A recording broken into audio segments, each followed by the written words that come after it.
হয় নিৰ্বাচনী প্ৰচাৰ ক্ৰমাৎ তুংগত উঠিছে।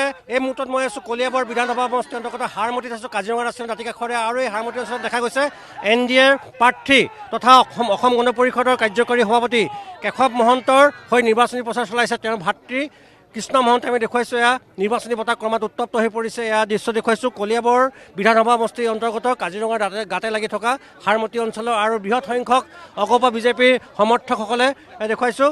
অসমৰ লগতে কলিয়াবৰৰ ৰাইজৰ তেখেতৰ প্ৰতি যি আশীৰ্বাদ, যি মৰম, সেয়া সদায় অটুট থাকিব। আপোনালোকৰ ইয়াত প্ৰতিদ্বন্দ্বী বুলিবলৈ কংগ্ৰেছৰ নহয়, এগৰাকী নিৰ্দলীয় প্ৰাৰ্থী জিতেন গৌড়, তেওঁ বিভিন্ন প্ৰলোভন দিছে, ভোটাৰক তেওঁ ভয় ভাবুকি দিছে যে তেওঁলোকে জিকিলে অৰুণোদয় কাটি দিয়া হ'ব বুলি কৈছে। প্ৰথম কথা হ'ল ভয় ভাবুকিৰ ৰাজনীতিটো কলিয়াবৰত নাখাতে। কলিয়াবৰ ৰাইজে সচেতন, কলিয়াবৰ ৰাইজে বৰ সমিল মিলৰে বাস কৰে। ইয়াত কোনো ধৰণৰ ভয় ভাবুকিত কলিয়াবৰ ৰাইজ ভয়াতুৰ নহয়। প্ৰথম কথা হ'ল কলিয়াবৰ ৰাইজ ভয়াতুৰ নহয়। কলিয়াবৰ ৰাইজে ভয় দিলে, ধমকি দিলে সেই কথাটোত হেৰি নহয়। তেখেতসকলৰ কথা হৈছে তেখেতসকলে প্ৰথম কথা হৈছে বিজেপিৰ পৰা বহিষ্কৃত, 6 বছৰলৈ পেলাই বহিষ্কৃত ব্যক্তি।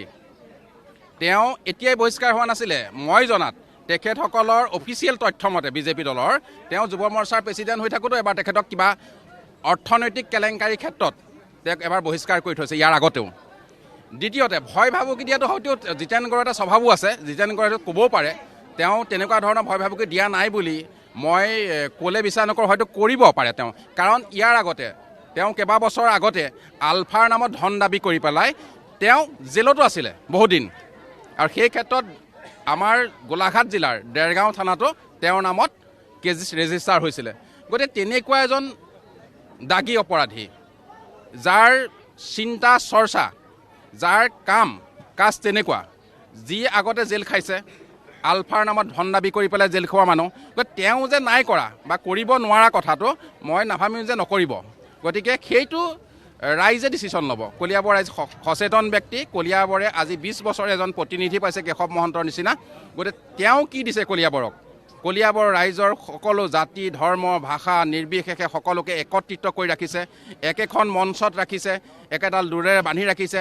ইয়াত কোনো ধৰণৰ ভয় ভাবুকিৰে ৰাজনীতি কৰা নাই কেতিয়াও, আৰু আগলৈও নকৰে। দেখুৱাইছে কেশৱ মহন্তৰ ভাতৃ কৃষ্ণ মহন্ত। আৰু ভয় ভাবুকি দি ভোটাৰক ভয় ভাবুকি দিয়াৰ অভিযোগ পোৱা গৈছে। জিতেন গৌড় যি নিৰ্দলীয় প্ৰাৰ্থী উঠিছে, তেওঁ পূৰ্বতে বিজেপিত আছিলে। বিজেপিৰ পৰা তেওঁ 6 বছৰলৈ বহিষ্কৃত কৰা হৈছে। আৰু তেওঁৰ বৰ্তমান দেখুৱাইছোঁ কাজিৰঙা ৰাষ্ট্ৰীয় দাঁতিকাষৰীয়া হাৰমতি কলিয়াবৰ বিধানসভা সমষ্টিৰ অন্তৰ্গত এই হাৰমতি অঞ্চলত অজস্ৰ সমৰ্থক, NDAৰ সমৰ্থক দেখা গৈছে। সংখ্যালঘু ৰাইজে এইবাৰ বিজেপিৰ বা অগপৰ মিত্ৰজিতৰ বাবে ওলাই আহিছে। আৰু এইবাৰ নিৰ্বাচনী বতাহ ক্ৰমাৎ উত্তপ্ত হৈ পৰিছে, কাৰণ বিধানসভা নিৰ্বাচনৰ মাজত মাত্ৰ কেইটামান দিন বাকী। NDAৰ প্ৰাৰ্থী তথা অগপৰ কাৰ্যকৰী সভাপতি কেশৱ মহন্তই সমষ্টিটোৰ বিভিন্ন প্ৰান্তত নিৰ্বাচনী প্ৰচাৰ তুংগত কৰি তুলিছে।